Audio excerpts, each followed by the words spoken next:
namanya di komunitas saya tuh manggilnya Amrul. Jadi supaya lebih kelihatan ini, saya sekarang bertanggung jawab sebagai Chief Culture Officer di Alami Group. Alami Group itu sekarang ada beberapa entity di dalam, ada Alami Peer-to-Peer Financing, ada Hijrah Bank insya Allah, ada Alami Institute, dan ada Arkom Accelerator. Saya juga paralel co-founding satu coaching teknologi startup namanya Visa Coach. Itu mostly bergerak di career and life coach, para eksekutif dan anak-anak muda banyak kita bantu career coaching melalui platform tersebut. Saya sempat advise Future Consulting Partner, sebuah headhunting company, biasanya bantuin teknologi company untuk cari talent dari mana-mana, dari seluruh dunia ya. Sebelum masuk ke dunia startup, saya sebelum jadi mu'alaf ya di dunia syariah ya. Jadi saya sebelumnya banyak berkecimpung di banking industry. Saya terakhir senior VP HR di Permata Bank. Terus kemudian sebelumnya pernah jadi head of HR di BFI Finance. Pernah jadi head of group head HRBP di apa namanya? Di Sampurna. Lama juga di Bank Danamon sebagai business manager. Jadi dulu pernah di Kalimantan, Sulawesi, sering jalan-jalan ke Papua dulu waktu masih di Bank Danamon. Itu sih gambarannya ya. Kalau teman-teman mau karena kan ini nanti durasi ngomongnya nggak terlalu panjang ya.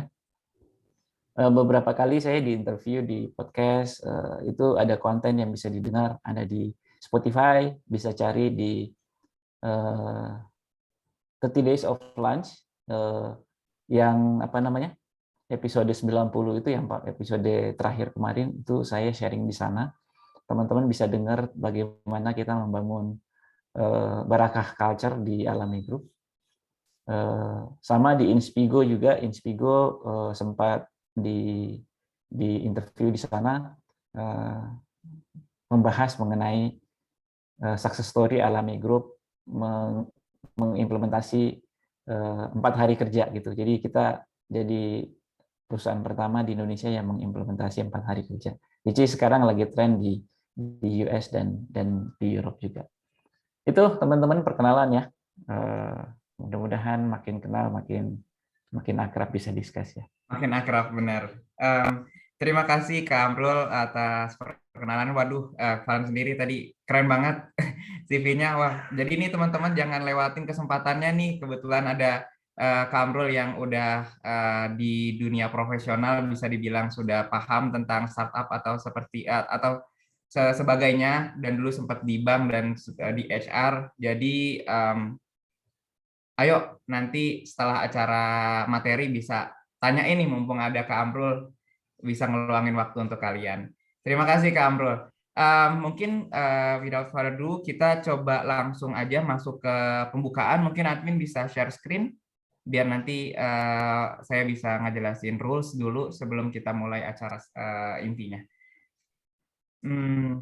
Ya, jadi rundown kegiatan kita adalah seperti tadi ada pembukaan dan penjelasan rule webinar yang akan dilaksanakan, dan setelah ini saya bakal ngejelasin tentang rule webinar, apa aja sih yang kalian perlu perhatikan atau mungkin bisa lakukan selama acara ini, dan nanti akan diselingi ada sambutan dan perkenalan Kitong Indonesia oleh teman Kitong Indonesia kita nih, ada Kak Bintang sebagai co-founder dan CEO Kitong Indonesia, dan tentunya setelah itu acara utama kita yaitu pemaparan materi dari Kak Amrul, dan setelah pemaparan materi ada sesi Q&A yang dimana kalian bisa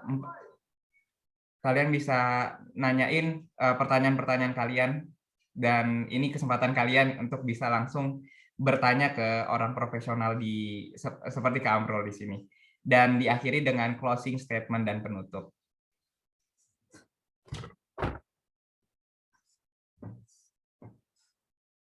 Boleh lanjut Kak? Ya. Iya, jadi rules webinar yang akan berlaku pada kali ini adalah ya Zoom akan terbuka 15 menit seperti yang sebelumnya sudah dilakukan, dan mungkin teman-teman bisa kami himbau lagi untuk bisa ubah nama akun Anda dengan format nama underscore asal kota. Contoh di sini ada Doni dari Sorong. Peserta diharapkan juga untuk menggunakan virtual background yang telah dibagikan melalui email dan kolom chat, dan peserta perlu untuk mengirim form kehadiran webinar yang linknya akan dibagikan di tengah-tengah acara. Nah, kemarin kan sempat ada benefit, kalian bakal dapat sertifikat peserta. Jadi di sini kita menekankan jika kalian ingin mendapatkannya, kalian perlu untuk mengisi form kehadiran dan mengikuti kegiatan secara menyeluruh. Kami himbau juga untuk peserta untuk mute atau mematikan mikrofon selama kegiatan kecuali ingin menyampaikan pendapat atau pertanyaan di sesi Q&A yang kami sudah sediakan. Dan kami juga menghimbau para peserta yang memberikan pertanyaan dan pendapat untuk selalu menjaga tata bahasa dengan baik. Dan untuk teman-teman yang tiba-tiba di tengah acara katakanlah ada pertanyaan, bisa langsung chat aja di kolom komentar, nanti kita bisa coba rangkum dan kita bantu tanyain di Q&A sesi. Terima kasih. Dan mungkin lanjut, admin. Ya, selamat datang di Citung Indonesia. Dan ya, sekarang saya akan memberikan waktu ke Kak Bintang nih untuk ngenalin apa sih Citung Indonesia. Silakan Kak Bintang. Iya, baik. Terima kasih banyak Pak Fat. Dan juga terutama terima kasih banyak Kak Amrul sudah menyediakan waktu dan juga kesempatannya nih untuk kita belajar bersama. Juga kepada teman-teman semua, saya yakin di sini ada yang sudah sering ikutan K-Talk juga dari setiap bulannya. Terus mungkin ada yang pernah ikutan K-Talk versi offline juga gitu ya dulu sebelum pandemi. Kembali lagi K-Talk hadir, mudah-mudahan bisa menjadi momen untuk belajar, kita belajar bersama dan saling inspirasi. Mohon izin saya untuk share terlebih dahulu tentang Kita Indonesia dan juga program-program yang kita jalankan. Mudah-mudahan nanti kalau teman-teman bisa ikutan di salah satu programnya kita bisa saling belajar dan juga saling memberi dampak satu sama lain. Oke, boleh di next, admin. Oke, Kita Indonesia kami adalah sebuah usaha sosial, teman-teman, yang fokusnya pada pemberdayaan pemuda, perempuan, dan juga UMKM, khususnya di berbagai daerah di Indonesia Timur. Memang tujuannya untuk meningkatkan perekonomian dan kesejahteraan sosial dari masyarakat.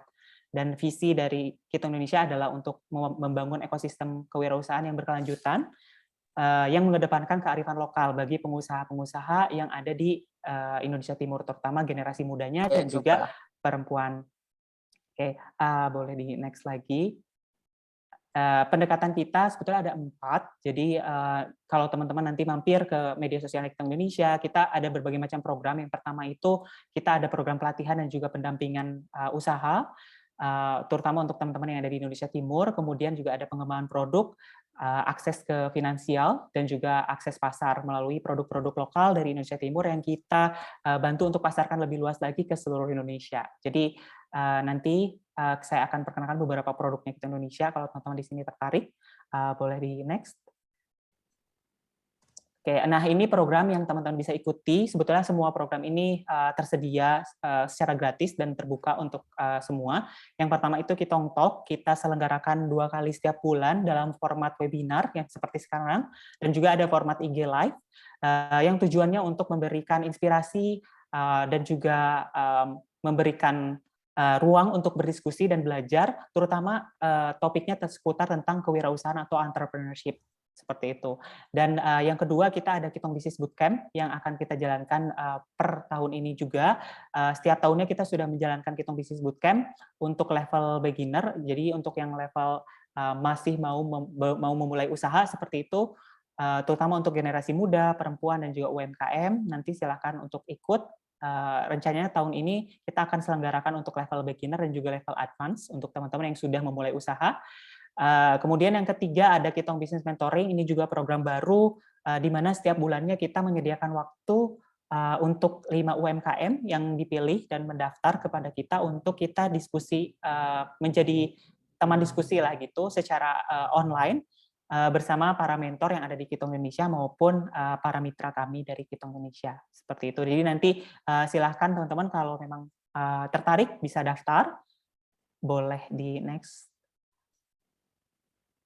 Oke, nah sejak tahun 2021 kita juga fokus untuk pengembangannya produk lokal kopi Papua, di mana kita juga berkolaborasi dengan para petani yang ada di salah satunya di Kampung Ambaidiru, Kabupaten Kepulauan Yapen, Papua, dan kita berkolaborasi menghasilkan produk-produk olahan kopi.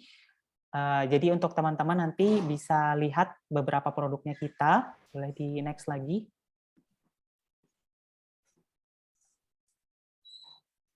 Oke, nah beberapa produknya kita teman-teman bisa mampir ke Tokopedia Kitong Indonesia, atau saya juga ada untuk produk kopi ini di Kitong Pu Kopi di Instagram, atau bisa juga melalui Instagram Kitong Indonesia, seperti itu.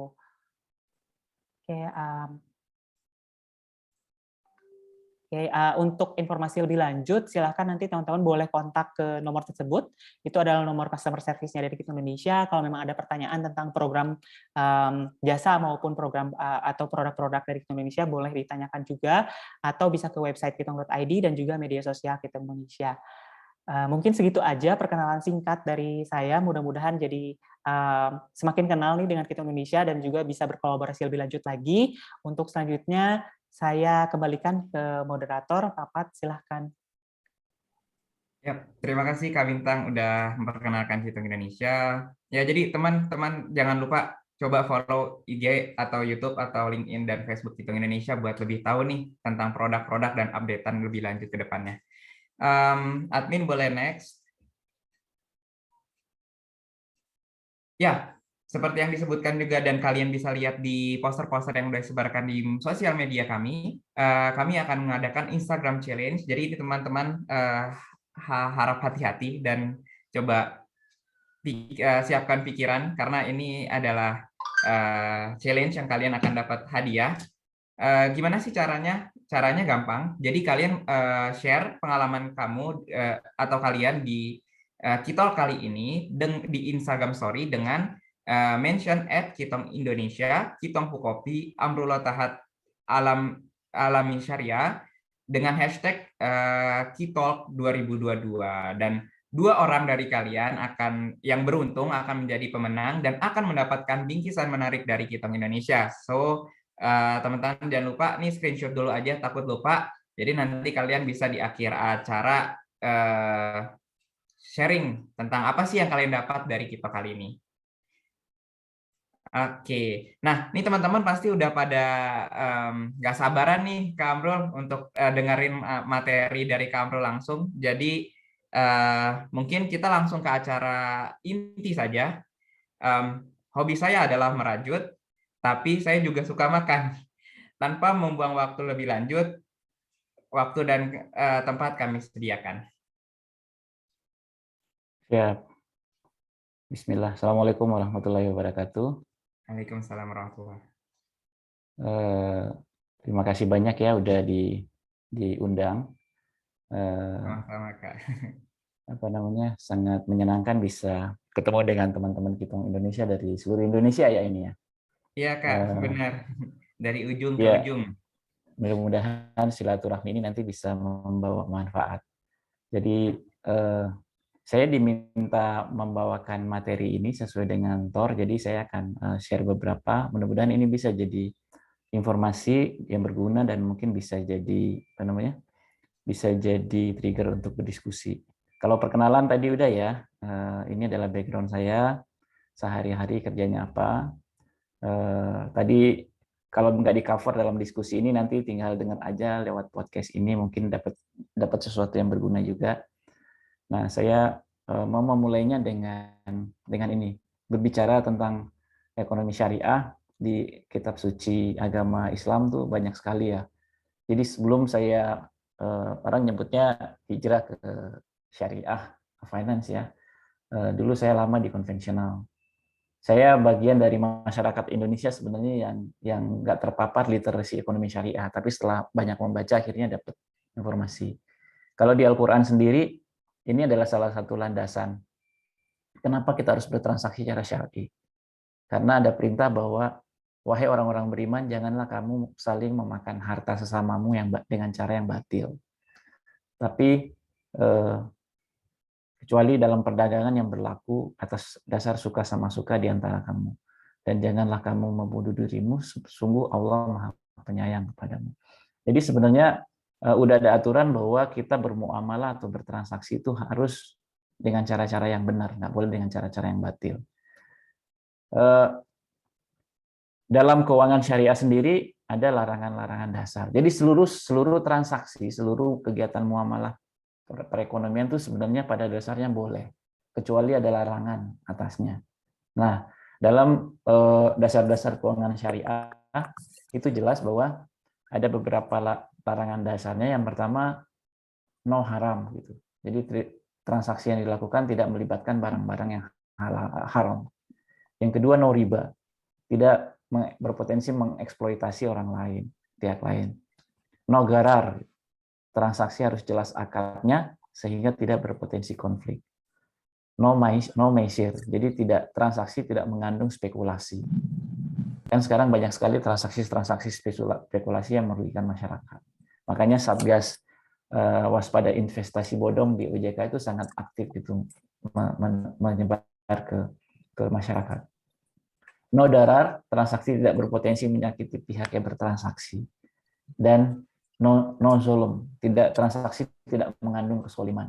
Jadi pada dasarnya dalam keuangan syariah itu diatur bahwa transaksi itu harus benar-benar fair, transparan, adil. Nggak boleh menyakiti salah satu pun pihak. Jadi ketika berbicara tentang syariah, itu pada dasarnya syariah itu sebenarnya adalah transaksi yang transparan, fair, dan equitable. Tidak zolim kepada salah satu pun pihak. Kalau kita bandingkan transaksi konvensional dan syariah, ini mungkin summary-nya ya.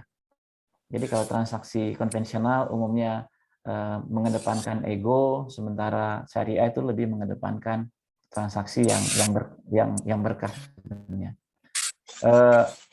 Kalau transaksi konvensional itu lebih sifat menguntungkan individu, kalau yang syariah itu lebih ke social and environmental objectives.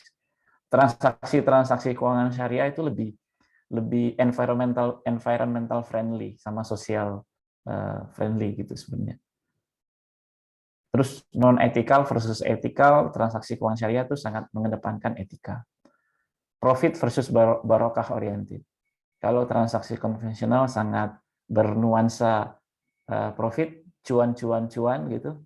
Kalau yang syariah itu lebih berorientasi pada barokah oriented. Barokah itu bermanfaat, bertambah, bermanfaat, dan berkesinambungan. Jadi kalau kita sebut barokah itu umumnya adalah hal-hal yang bermanfaat dan sustain gitu.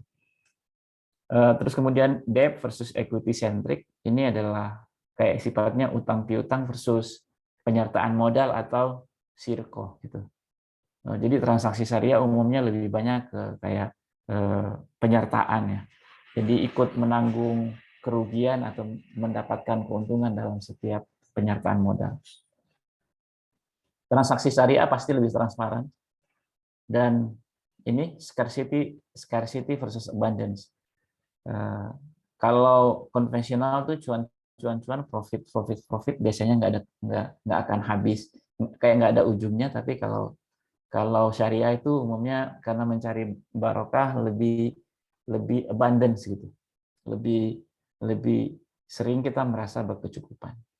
Dan kalau apa namanya yang terakhir, worldly versus hereafter. Transaksi konvensional umumnya biasanya ini saya admit ya, umumnya berfokus pada duniawi, tapi kalau syariah itu berfokus pada, nggak hanya berfokus pada keuntungan duniawi, tapi juga berharap pada keuntungan yang membawa keberkahan di akhirat nanti. Oke, terus kemudian tadi ada yang bertanya. Nah, kita bicara tentang potensi keuangan syariah di Indonesia. Indonesia dikenal sebagai the largest Muslim population countries, jadi sebenarnya potensi keuangan syariahnya paling besar. Tapi kalau kita berada di urutan 85 dari 131 negara yang disurvei. Jadi itu sebenarnya sangat miris kenapa keuangan syariah belum menjadi kontributor ekonomi terbesar gitu. Padahal kan sebenarnya transaksi syariah adalah transaksi yang paling fair, transparan, dan equitable tadi.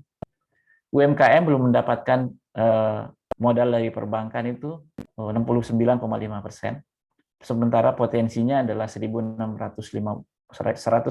billion US dollar, itu sekitar 2.300 triliun ya potensi pembiayaan UMKM sebenarnya yang belum tercover. Jadi dari 2.300 triliun yang tercover oleh lembaga keuangan Indonesia saat ini baru sekitar 800 triliun. Jadi room for improvement-nya masih sangat besar. Pertumbuhan global halal valuation juga sangat masif, 5,1 sampai 5,9% pertumbuhan setiap tahun, sementara populasi muslim dunia juga sekarang udah di atas 2 miliar. Pasar konsumen halal terbesar di Indonesia, ada di Indonesia, potensinya 189 billion US dollar, dan Indonesia merupakan pasar digital terbesar. Tapi dengan potensi ini, kalau kita lihat, ada beberapa hambatan keuangan syariah di Indonesia. Yang pertama, inklusi keuangan syariah masih di bawah 10%, sementara inklusi keuangan konvensional udah 76%. Area untuk ditingkatkan masih sangat besar. Itu juga kenapa Alami Syariah masuk ke space ini. Inklusi keuangan syariah di Indonesia rendah karena literasi keuangan syariah juga rendah, hanya sebesar 8,9%. Jadi literasi keuangan syariah, pemahaman masyarakat tentang keuangan syariah juga rendah, dan ini menjadi PR bersama. Literasi keuangan syariah di Indonesia baru mencapai 20% di tahun berdasarkan data BI 2021. Sementara dari total market share perbankan syariah itu stagnan di 6,5% dalam 2 tahun terakhir. 6,5% dari total market share itu angka yang sangat kecil juga, karena populasi yang harusnya menjadi customer adalah sekitar hampir 90% dari populasi Indonesia. Fenomena di atas sebenarnya harusnya menjadi motivasi buat anak-anak muda nih, buat teman-teman muda. Kita yang muda harusnya bisa jadi katalisator dari situasi ini. Katalisator apa sih? Katalisator adalah ketika seseorang atau sesuatu dapat mendorong terjadinya sebuah perubahan atau menimbulkan kejadian baru dalam mempercepat suatu peristiwa. Kami di Alami Syariah, di Alami Group berupaya membangun organisasi untuk menjadi katalisator dari potensi pertumbuhan ekonomi syariah ini. Nah, untuk menjadi seorang katalisator, ya teman-teman yang ada di sini, teman-teman muda Indonesia harus memposisikan diri secara tepat ya, harus memposisikan diri secara tepat. Kalau kita lihat dengan fenomena yang ada sekarang, kita adalah negara Muslim dengan populasi terbesar, syariah market share-nya baru 6,5%. Kita adalah negara dengan urutan 85 dari 131 negara sebagai negara dengan kekuatan ekonomi syariah terbesar. Itu agak timpang gitu, sehingga kita harus mengambil peran yang signifikan. Pilihan berperan untuk menumbuhkan ekonomi syariah sebenarnya bergantung sama pribadi masing-masing. Ya mungkin ada yang akan berpikir saya cukup jadi a plain consumer aja, saya cukup mengkonsumsi aja, atau saya cukup jadi consumer aja, atau saya memilih menjadi seorang supporter, atau saya memilih menjadi seorang actor. Nah, idealnya anak-anak muda muncul sebagai aktor gitu yang memperjuangkan pertumbuhan ekonomi ini, karena transaksi ekonomi syariah sejujurnya adalah model transaksi keuangan yang sustain. Transaksi keuangan syariah tanpa riba itu sebenarnya adalah model keuangan yang jauh dari kapitalistik, jauh dari kapitalisme, dan jauh lebih sustain untuk mendukung pertumbuhan peradaban. Jika dibutuhkan, teman-teman harusnya sih bisa menjadi aktor ya, harusnya bisa menjadi promotor, harus menjadi pendorong perubahan. Nah, untuk menjadi pendorong, kalau kita lihat, kalau dulu tuh lingkaran luar itu yang penting hard skill, yang penting punya hard skill bisa sukses berkarir. Tapi sekarang yang lebih penting dari hard skill sebenarnya adalah soft skill. Soft skills better than hard skill now, karena kan technical skill itu bisa dipelajari secara cepat. Kita bisa mengakses informasi, knowledge, sama melatih skill dengan menggunakan platform apa aja. Jadi technical skill sebenarnya hard skill itu sesuatu yang gampang dipelajari sekarang. Soft skills adalah modal yang lebih signifikan untuk sukses di era sekarang sih. Complexity, ambiguity sekarang banyak di dunia, di di kehidupan sekarang. Soft skill adalah modal untuk mengarungi ambiguity, complexity, dan kadang-kadang volatility gitu. Dan yang paling inti di dalamnya adalah value sebenarnya. Sebagai anak muda kita harus punya value yang kuat. Nah, terkait dengan ekonomi syariah ini diharapkan paling tidak teman-teman punya faith dulu nih, bahwa meyakini bahwa transaksi syariah adalah solusi yang lebih dibutuhkan masyarakat, dibutuhkan umat, dan dengan memiliki value itu, teman-teman akan terdorong untuk menjadi seorang aktor. Saya mungkin mau sharing satu konsep iGrow ini adalah konsep self coaching sebenarnya. Saya pribadi banyak menggunakannya untuk melakukan reflective session, melakukan evaluasi diri, saya ada di posisi mana sekarang dalam rencana hidup atau dalam rencana karir. Konsep ini disebut iGrow.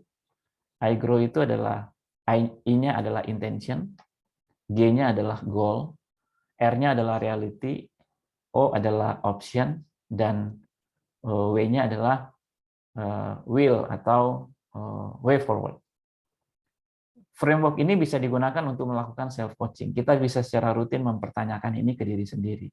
Jadi daripada self-talk-nya macam-macam kemana-mana, mending ini bisa digunakan untuk jadi panduan gitu, menanyakan ke diri sendiri. Yang pertama, intention. Intention itu gini, secara berkala kita harus memverify our intention, karena kalau di ajaran agama atau di ajaran manapun itu sebenarnya intention atau niat itu adalah fondasi dari segalanya. Kalau mau melakukan sesuatu atau merencanakan sesuatu, scan dulu intention Anda sekuat apa. Itu. Sama kalau misalnya mau ibadah, mau sholat niatannya apa? Sholat niatannya mau menggugurkan kewajiban, atau mau bergerak berolahraga, atau memang mau ibadah berkomunikasi dengan Allah. Sama berzakat, bersedekah, niatannya apa? Membantu orang lain itu niatannya apa? Memang tulus mau membantu atau memang mendapatkan acknowledge. Nah, intention ketika mau melakukan sesuatu, luruskan dulu intention. Kemudian goal. Tanyakan kepada diri, what is your current goal? What is my goal? What is my purpose? Apa yang saya inginkan? Apa kalau teman-teman baru di early career, membayangkan mau membangun karir seperti apa, mau membangun dampak seperti apa. Terus kemudian cek realitinya sekarang. Anda ada di mana? Where are we now? What is the current situation? What has gone well and what seems to be missing? Di titik ini kalau kita assess, kita ada di mana? Dibandingkan dengan goal yang pernah kita pikirkan. Apa yang berjalan dengan baik dan apa yang belum berjalan. Yang berjalan dengan baik, apa yang perlu kita maintain dan apa yang perlu kita improve. Baru masuk ke wilayah option. Option itu pertanyaan ke diri adalah, what can I do differently? What could you do differently? What are your ideas for the future? What are the alternative solutions? Jadi ini adalah pertanyaan yang bisa dilempar ke diri ketika ada realitas yang tidak sesuai dengan goal yang kita tetapkan tadi di depan. Dan kalau udah ketemu beberapa optionnya, ya paling tinggal di summarize saja. What is your plan of action, sama bagaimana, what measure of success do you want to see. Jadi ini adalah konsep yang sebenarnya kita bisa gunakan secara rutin sebagai anak muda ya, untuk senantiasa improve ourselves. Jadi kalau di dunia profesional, untuk improve itu harus rajin-rajin melakukan reflective session. Kalau di bahasa agama Islam kita diminta rajin-rajin bermuhasabah. Setiap sholat kan sebenarnya kita diminta bermuhasabah juga ya, untuk mengenali diri, karena ketika mengenali diri kita akan mengenali tujuan hidup dan mengenali Sang Pencipta, insya Allah. Itu teman-teman. Nah, mungkin saya mengambil kesempatan untuk memperkenalkan ini Alami Group. Jadi ketika tadi kita melihat potensi keuangan syariah di depan, itu sebenarnya yang men-trigger teman-teman di Alami, termasuk saya, untuk mengembangkan Alami Group. Alami saat ini adalah we are the leading fintech platform di Indonesia. Kalau bicara tentang Islamic peer-to-peer financing, insya Allah saat ini Alami adalah Islamic peer-to-peer financing terbesar di Indonesia, di Asia, atau bahkan karena bisnis model kita unik, we are the largest Islamic fintech in the world sih sebenarnya sekarang. Itu kita tumbuhkan dalam waktu 3 tahun. Alami Group sekarang punya 4 unit di dalamnya. Yang pertama Alami peer-to-peer financing, yang kemudian yang kedua adalah Hijrah Bank. Kita baru mengakuisisi bank dan menggantinya menjadi Bank Hijrah. Kita udah dapat approval dari OJK dan akan launching dalam waktu dekat. Hijrah Bank will become the first Islamic digital neobank di Indonesia. Insya Allah bisa jadi bank syariah kebanggaan anak muda Muslim Indonesia. Ini modelnya adalah digital bank, insya Allah dengan UI UX dan experience yang insya Allah berbeda dengan perbankan yang teman-teman gunakan saat ini. Alami peer-to-peer financing dan Bank Hijrah adalah kendaraan kami untuk membangun inklusi keuangan syariah. Jadi ini adalah kendaraan untuk membuka akses luas-luasnya permodalan syariah ke masyarakat. Dan punya 2 entitas lainnya, ada Alami Institute dan Arkom Accelerator. Alami Institute adalah a think tank institution, itu adalah lembaga edukasi dan research dari Alami Group. Kami melakukan pelatihan dan dakwah ekonomi syariah melalui Alami Institute. Terus kemudian kita punya Arkom Accelerator. Arkom Accelerator itu adalah accelerator program. Kita kemarin udah jalan 2 batch, setiap batch sekitar 1.300 sampai 1.800 UMKM kita training. Dan ada seleksi 50 besar sampai 10 besar itu kita mungkin mirip dengan aktivitas Kitong ya. Kita accelerate mereka, bukakan akses permodalan, bukakan akses skills, entrepreneurial skills development, sama kita bukakan akses pemasaran juga. Ini adalah 4 unit di Alami. Sekarang kita udah men-serve banyak customer di 482 kota di Indonesia saat ini secara online ya. Kita punya 85.000 ekosistem pendana di platform Alami. Jadi ada 80.000 pendana yang siap setiap saat mendanai ketika ada proyek atau ada UMKM yang butuh permodalan di sana. Umumnya ketika ada proyek yang kita upload ke platform Alami dalam waktu 30 menit biasanya udah habis tuh didanai oleh para pendana ya. 85.000 pendana itu adalah sebagian juga high net worth individual, jadi ada beberapa yang individu-individu yang punya kapasitas mendanai secara besar. Kita udah mendanai 7.800 proyek SME project berulang. Kita sekarang per kemarin udah tembus 2,5 triliun pendanaan ya, dengan 0% NPF, jadi belum ada pendanaan yang gagal di Alami. Jadi repayment-nya masih sempurna. Angka 2 triliun atau 2,5 triliun kelihatannya besar, tapi kalau kita bandingkan dengan potensi 2.300 triliun tadi, kami masih sangat kecil. Karena 2 triliun berbanding 2.300 triliun itu perjalanannya masih panjang. Perjalanannya masih panjang. Next. Ini kami mengelola Alami Group dengan core value yang insya Allah mengedepankan syariah first. Yang join ke Alami Group adalah teman-teman dari perusahaan teknologi bergabung dengan teman-teman dari bankers yang kemudian punya komitmen yang sama membangun ini sebagai organisasi insya Allah berkontribusi ke pertumbuhan ekonomi syariah. We strive for excellence. Anak-anak Alami sangat receptive to feedback, sangat inovatif, mengedepankan best ideas win. We have a bold mission. Kita mau menumbuhkan inklusi keuangan syariah yang dari market share ekonomi syariah yang 6,5% tadi menjadi dominan gitu. We want to build this organization to become the largest Islamic digital bank in the world. Terus anak-anak Alami berpikir dan bertindak layaknya they own this company, and kita sangat customer obsessed. We implement Barakah Culture, jadi di Alami Group kami kerja 4 hari, Senin sampai Kamis, Jumat adalah hari ibadah. So di Alami Group every weekend is a long weekend. Jumat, Sabtu, Minggu adalah libur. Jadi hari Jumat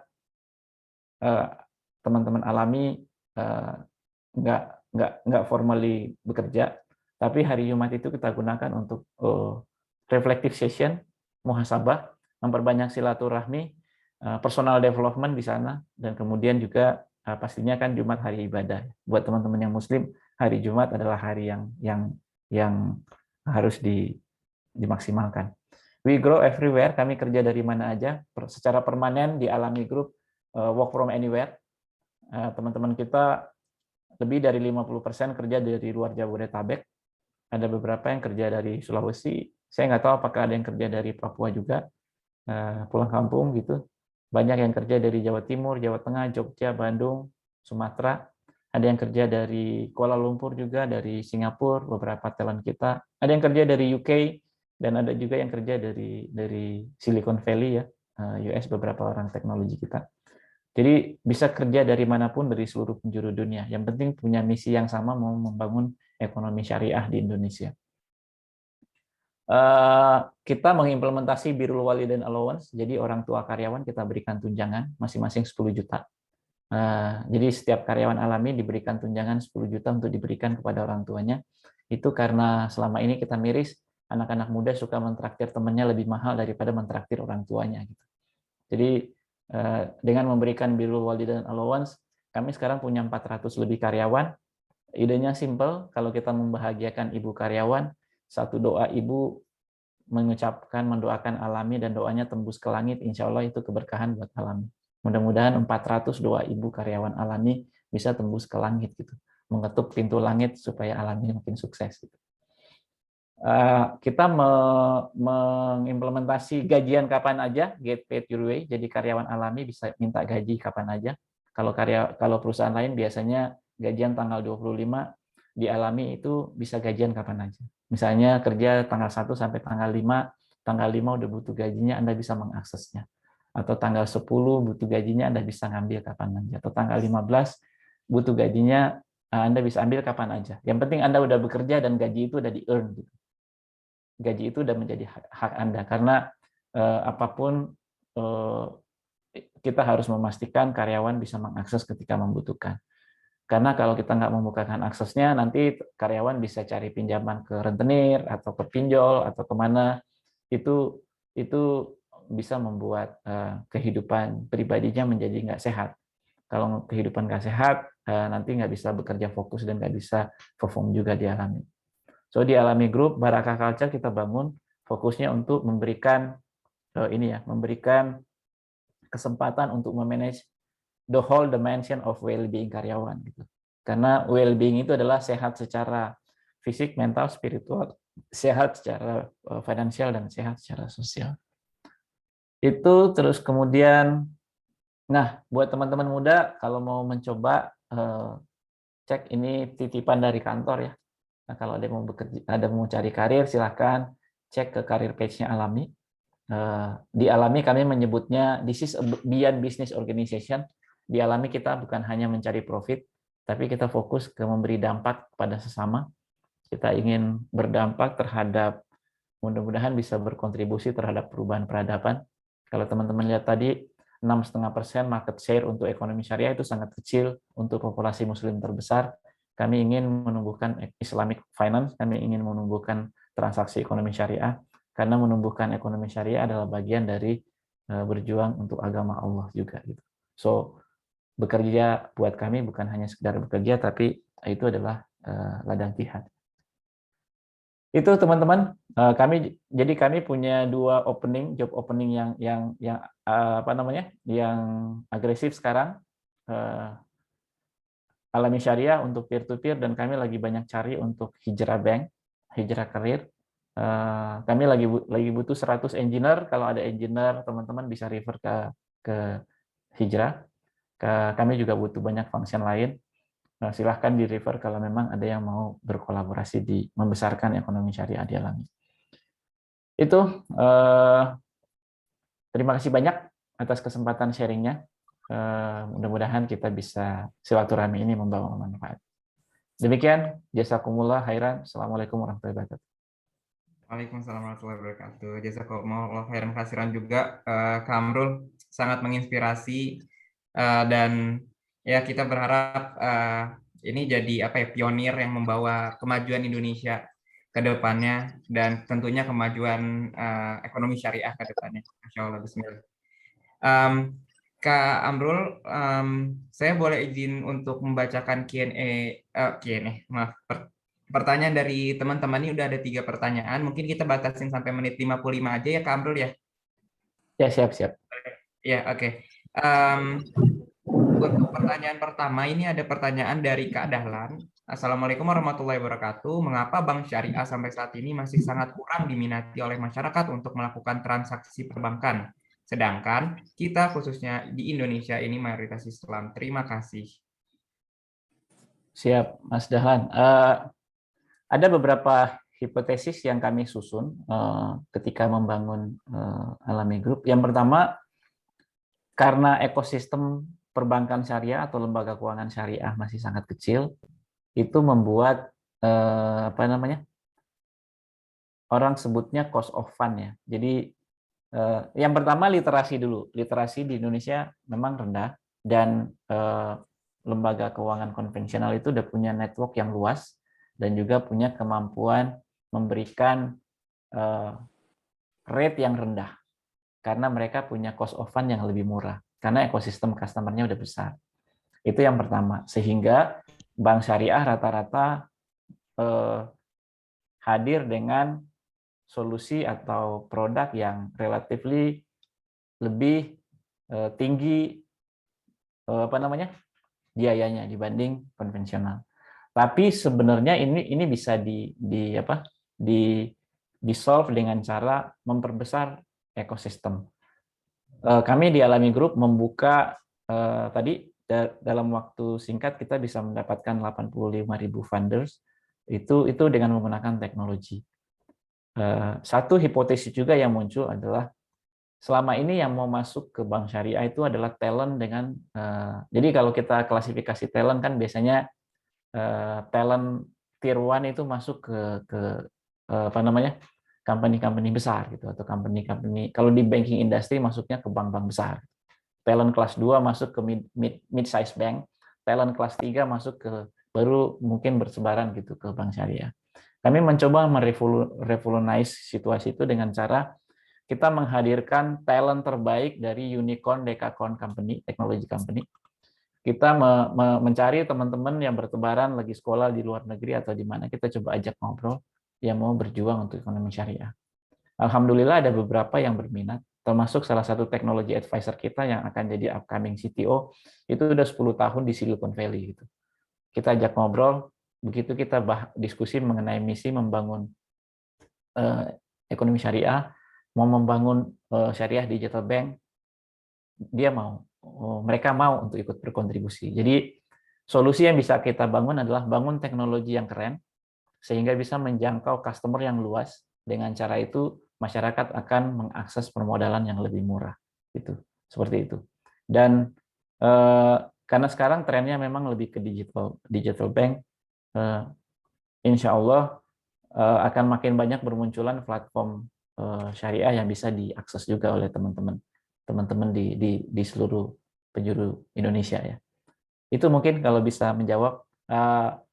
Kami saat ini di titik berpikir keras gimana cara menghadirkan layanan transaksi dengan biaya dan teknologi yang lebih reliable dibanding konvensional. Hanya dengan cara itu kita bisa menumbuhkan transaksi ekonomi syariah. Demikian, Mas Farhan. Oke, terima kasih atas jawabannya. Semoga dari tadi Kak Dahlan menjawab ya pertanyaannya. Mungkin kita langsung move on ke pertanyaan selanjutnya ya Kak Amrul. Masih ada 5 menit. Itu pertanyaan dari Kak Venus. Ini pertanyaan sambungan dari tadi Pak Dahlan. Saya menanyakan dari sisi pasar modal syariah, di mana saat ini Indonesia juga sudah banyak menerbitkan surat berharga yang berbasis syariah, di antaranya juga dari perbankan sebagai lembaga keuangan bank. Mengapa pasar modal syariah masih belum banyak dikenal dan diminati oleh masyarakat? Kendalanya literasi tadi ya. Kalau kita lihat, kalau literasi keuangan konvensional itu udah sampai 76%, sementara literasi keuangan syariah itu masih di bawah 9%. Jadi literasi keuangan menjadi PR utama karena itu yang menjadi penghambat pertumbuhan inklusi keuangan syariah.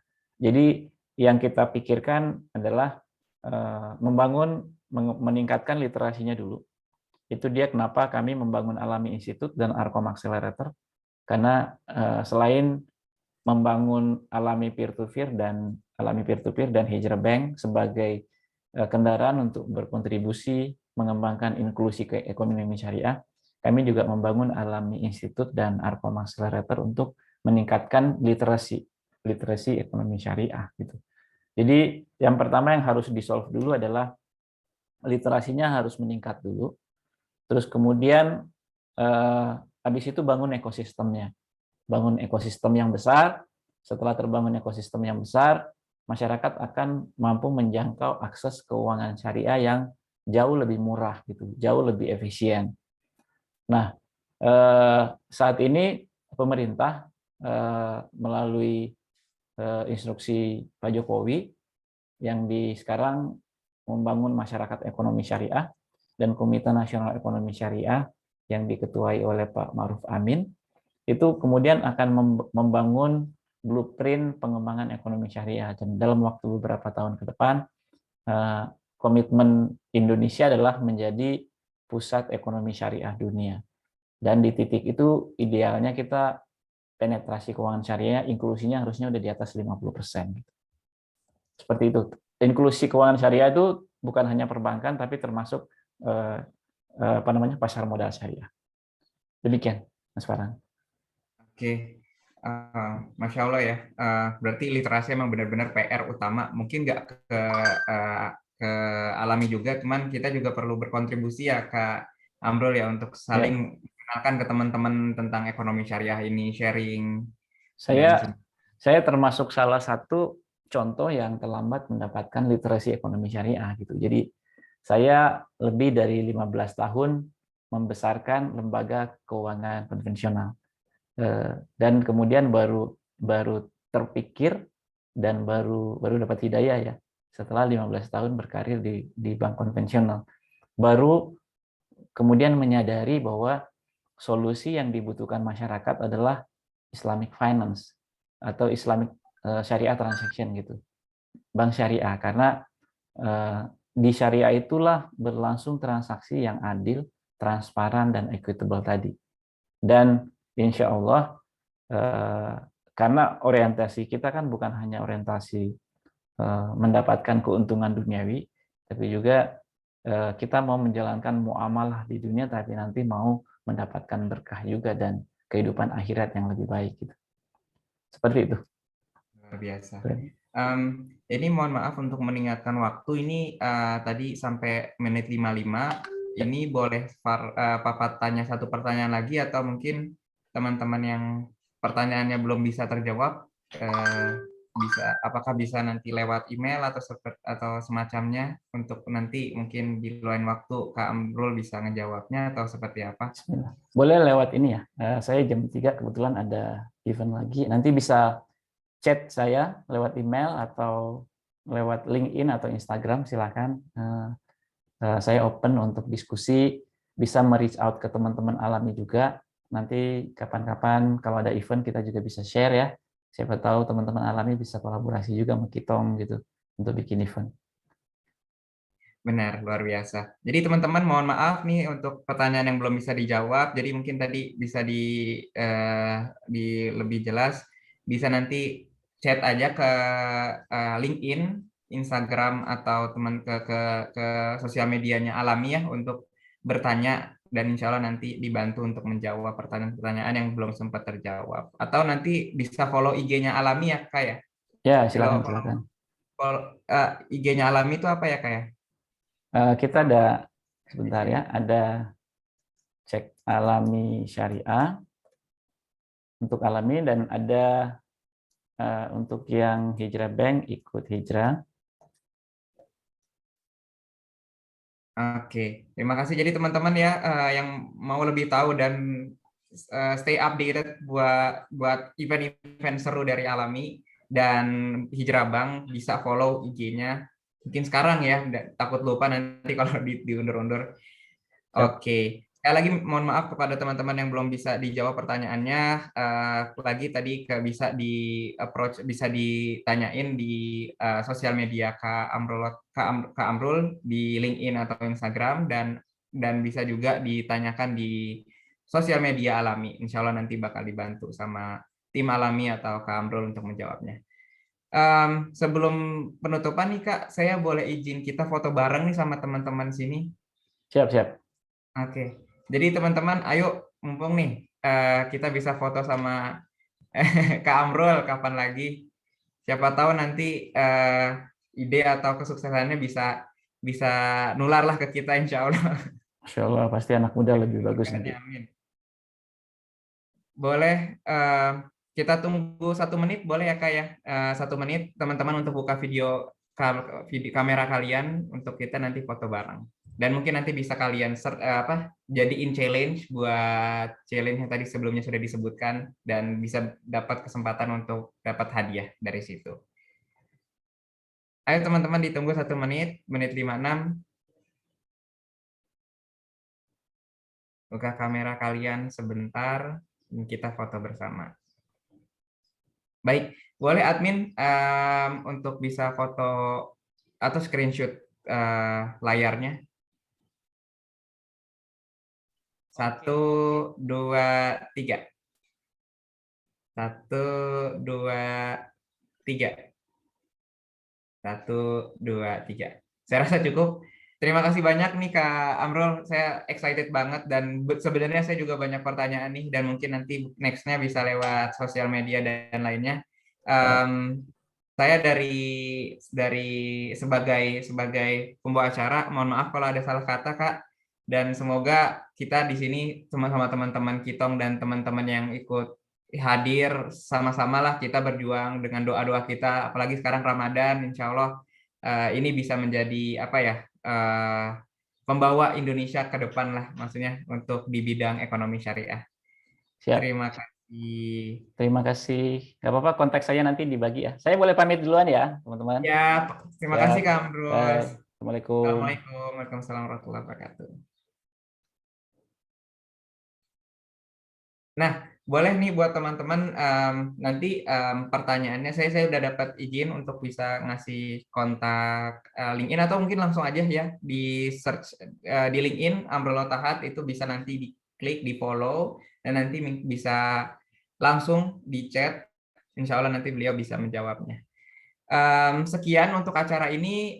Sekali lagi mohon maaf ke teman-teman yang belum bisa dijawab pertanyaannya di Kitol kali ini. Insya Allah kalian bisa mendapat jawabannya di lain hari.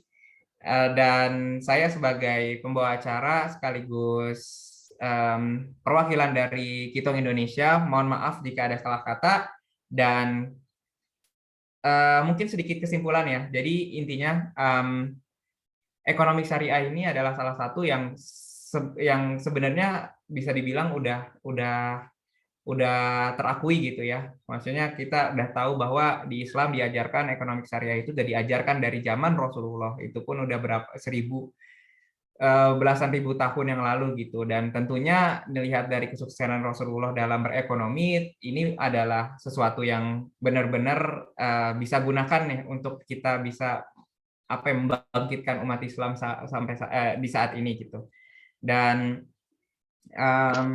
seperti yang Bapak Presiden kita bilang juga dan ingin capai juga, beliau ingin membawa Indonesia menjadi negara yang berekonomi syariah untuk kemajuan Indonesia dengan narasi yang bakal kita dapat, yaitu bonus demografi 2045.